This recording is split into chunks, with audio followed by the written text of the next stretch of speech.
Yeah, we came in on Monday, so this is actually officially our fourth day in camp. Yeah. Tell me a bit about how you're preparing for the big event on Mashramani Day. Actually, preparations started for me since probably late December or maybe late December, early November. Because in the past, budget and those things used to be read around November, December. And it gives me as a designer the opportunity to know what the ministries that I want to approach, that we're focusing on for the new year, so I can actually do a concept for them. But unfortunately, being a budget until the 15th of January. So by then, I just had to use the team that was given to us and try to put the concept together for that. And in the meantime, I was actually working on my personal band. Because I try to, while I'm waiting on those proposals to be confirmed, I try to push in some work on my band and get that out of the way. Yes, exactly. And can you give me an idea on what your personal band this year is reflecting and showing for people? Alright, so the concept we're working with this year is actually called Through Thine Eyes.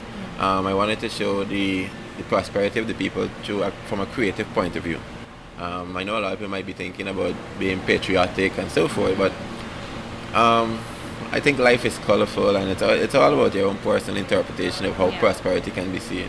Are you getting the hype that you think would really showcase what we're known for? Well, I don't know about the others, but during COVID, we did our own thing, and we had our little mash. Cause we did during COVID, we were doing mask in a mask. So we didn't really have a break from doing. I mean, we didn't have the big festivals like the big parade and so on. But we had our little presentation we did weekly during the January-February period.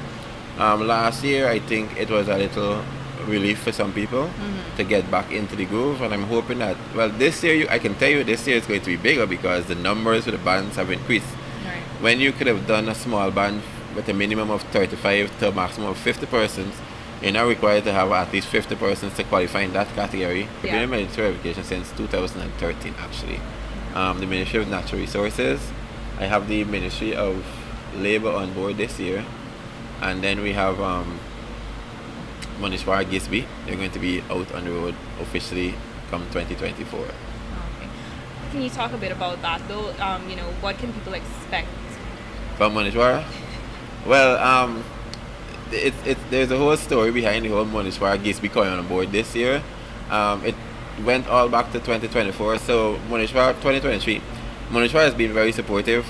They usually support my band, and in terms of a system of sponsorship, because putting a band on the road as a small business is not easy.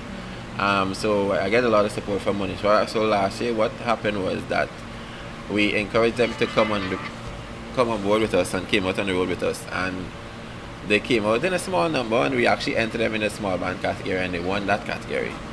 So I guess the other partners in Muneshwers felt left out.